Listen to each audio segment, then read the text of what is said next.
সালাম আলাইকুম, কি অবস্থা সবার? সবাই কেমন আছেন? তো আমি আরেকটা নতুন ভিডিও নিয়ে আসলাম। তো সবাই তো জানেন যে কিস্তির ভিডিওটা নিয়ে আর কি আসা। কিস্তি মানে বুকে জ্বালা, এটা তো জানেনই সবাই। মানে কিস্তির কথা আসলেই বুক হার্টবিট কাঁপে। তো যাক, যত কষ্টই হোক কিস্তি পরিশোধ করতে হবে, গাড়ি নিজের করে নিতে হবে, এটাই আর কি। তো মূলত এই মাসে আমাদের কত ক্যাশ দিল, কি অবস্থা, কিরকম কি কি খরচ হলো না হলো, এইটাই জানার জন্য আমি মূলত ভিডিও করা। যদিও গাড়ির কাছে ভিডিও করতে পারি নাই, কারণ গাড়ি আমার বাইরে ঘুরতেছে সব সময়, এই জন্য গাড়ির কাছে ভিডিও করা হয় নাই। তো মোটামুটি আমার গাড়ি এ মাসে ধানের টিভি মারলো।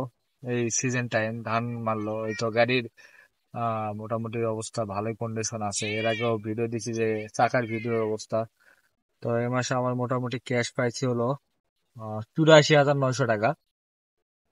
এর মধ্যে আমাদের ড্রাইভারকে দেওয়া হয়েছে 4,000 টাকা, আর 4,000 টাকা আমাদের খরচ আছে। তো মোটামুটি আর 2,000 টাকার মতো, 4,000 মধ্যে কিছু খরচ আছিল। 8,000, 9,000 টাকার মতো, না 10,000 টাকা মনে হয় আমাদের গাড়ির পিছনে খরচ আছে। 4,000 টাকা হলো আপনার ড্রাইভার এক দিচ্ছে, আর 6,000 টাকা আমাদের এক্সট্রা গাড়িতে হলো লাইটিং লাগানো হয়েছে, লাইট টাইট, আবার এর একটু খরচ হয়েছে, এই জন্য মনে হয় 10,000 টাকার মতো খরচ হয়েছে টোটালে। তো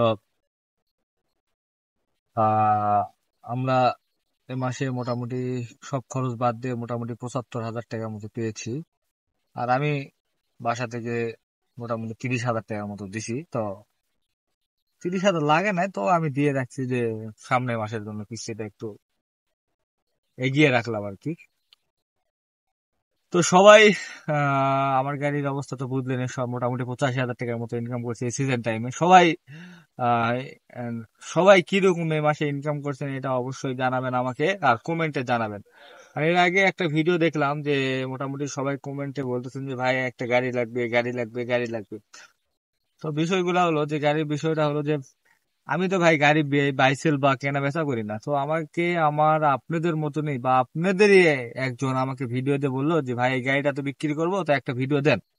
তো এই হিসাব করে মনে করলাম যে অনেক বড় ভাইয়েরা তো ভিডিও চাই গাড়ির জন্য, তো ওই জন্য আমি আর কি ভিডিওটা দেওয়া। ওই জন্য ভিডিও দেওয়া আছে, যারা গাড়ি বিক্রি করতে চান, হয়তো ওইভাবে কাস্টমার পাচ্ছেন না, সেক্ষেত্রে আমাকে আমার ভিডিও যায় দেখেন, তো অবশ্যই আমাকে বলবেন। আমি মানে যত সমস্ত চেষ্টা করবো আপনার ভিডিওটা দিয়ে হয়তো অনেক পাবলিসিটি, মানে আপনি ভিডিওটা দিয়ে আমরা একসাথে আর কি ভিডিওটা দেখলাম, গাড়ির বিষয়ে অভিজ্ঞতা নিলাম এবং গাড়িটা বিক্রি হয়ে গেল আপনার, এই পর্যন্ত আর কি। তো যাক, সবাই আমার জন্য দোয়া করবেন, আমি যেন ভালো মতো গাড়ি পরিশোধ করতে পারি। মোটামুটি আজকে 6 মাসের মতো হলো গাড়িটা, 5টা কিস্তি গেছে, আর 1 মাস মনে করেন যে হাতে থাকে। তো আরো মোটামুটি 24টা কিস্তি আছে। তো 24 কিস্তি কত টাকা আসতেছে 24 মাসে? আর 29 মাস অবশ্যই আমি প্রতি মাসে একটা করে ভিডিও দিবই। আর যদি নাও পারি সব ভিডিও দিতে, তাও একটা করে ভিডিও দিব যে কত মাসে কত টাকা উঠলো এবং কিরকম কি উঠলো। তো আপনাদের কোন এলাকায় ভাড়া বেশি হচ্ছে এবং কে কোন গাড়ি থেকে ভাড়া পালেন বেশি, এটা অবশ্যই আমাকে কমেন্টে জানাবেন ভাই। যদি না জানান তাহলে আমি তো অভিজ্ঞতা পাবো না, কারণ আমি একটা নতুন ব্যবসায়ী। যদি আপনারা জানান যে আমি তো এই মাসে 1 লাখ টাকা পেলাম, তো সেক্ষেত্রে আমার মনে তো একটা হিংসা থাকে যাবে যে ভাই উনি 1 লাখ পেলো কেন, আমি 85,000 পেলাম।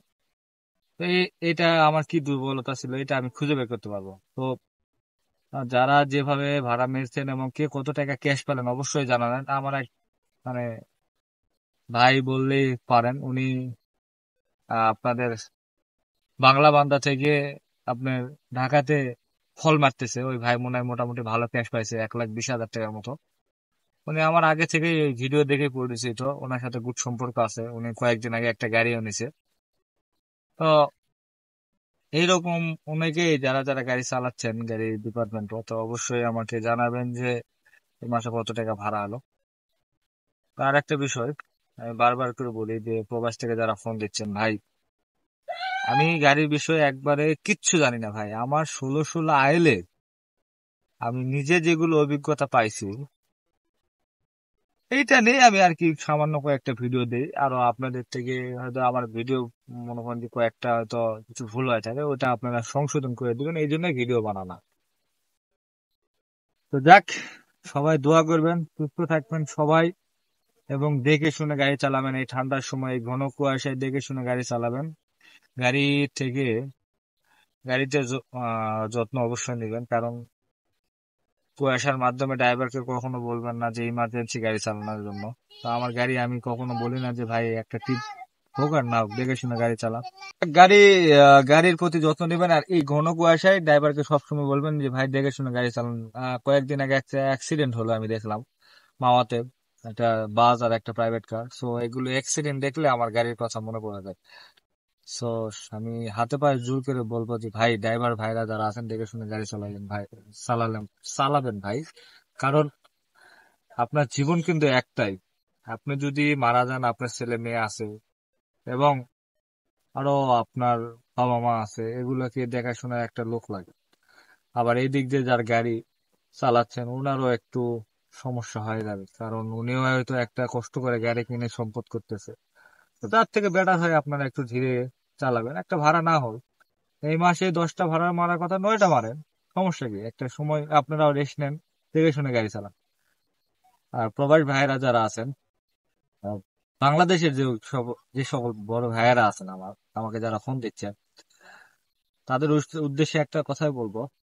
আপনারা যে গাড়ি নিতে চাচ্ছেন, লং টাইম, লং টাইম মানে দীর্ঘ টাইম যেটা খাইতে পারবেন, ওই গাড়ি নিবেন।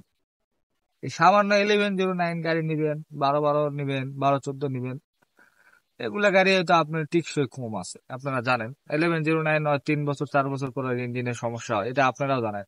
ক্যাশ ভালো দেয় কিন্তু ইঞ্জিনের সমস্যা হয়। 1212 ওর ওর হলো ইঞ্জিনের ক্ষমতায় হলো 10 টনের, কিন্তু হয় টানে হলো 14 টন 15 টন করে, 20 টন টানে। তো এই জন্য যাই আমরা ঝামেলা হয় যায়। তো যাক, সবাই 16 আইল কেনার চিন্তা ভাবনা করবেন, আরো বড় গাড়ি কিনলে আরো বড় বড় গাড়ি কেনার চিন্তা ভাবনা করবেন। তো সব সময় ব্যবসাটাকে আগে বুঝে শুনে ব্যবসা করবেন। তো যাক, সবাই ভালো থাকবেন, সুস্থ থাকবেন, দোয়া করবেন আমার জন্য, আমি যেন সঠিকভাবে গাড়ি পরিচালনা করতে পারি এবং আপনাদেরকে সঠিকভাবে পরামর্শ দিতে পারি। আর আমার গাড়ি মোটামুটি আলহামদুলিল্লাহ ভালোই আছে। আপনারাও গাড়ির প্রতি যত্ন নেবেন। তো আমার কিস্তি তো আপনারা শুনলেনই, আমার এই মাসে ইনকাম হয়েছে মোটামুটি 85,000 টাকার মতো। এই টপিক নিয়ে আর কি আসার আলোচনা আর কি করা। তো যারা ফোন দিচ্ছেন ভাই, ফোন দিবেন, আমি মানে ব্যস্ত থাকি। যদিও আপনারা ফোন দিয়ে পাচ্ছেন না, মন খারাপ করতেছেন, কিন্তু ভাই ডিরেক্ট আমাকে কল দিবেন ভাই। আমি একটু ব্যস্ততার মধ্যে সময় কাটাই, তো দয়া করে আপনারা কল দিবেন, সমস্যা নাই, আমি আছি আপনাদের পাশে। আর আপনারা অবশ্যই সাপোর্ট করবেন আমাকে, আর আমার চ্যানেলটা যদি ভালো লাগে থাকে তাহলে অবশ্যই সাবস্ক্রাইব করবেন। তো সবাই ভালো থাকবেন, সুস্থ থাকবেন, দোয়া করবেন আমার জন্য। আজকে এই পর্যন্তই, আবার কোন এক নতুন ভিডিওতে দেখা হবে। আসসালামু আলাইকুম।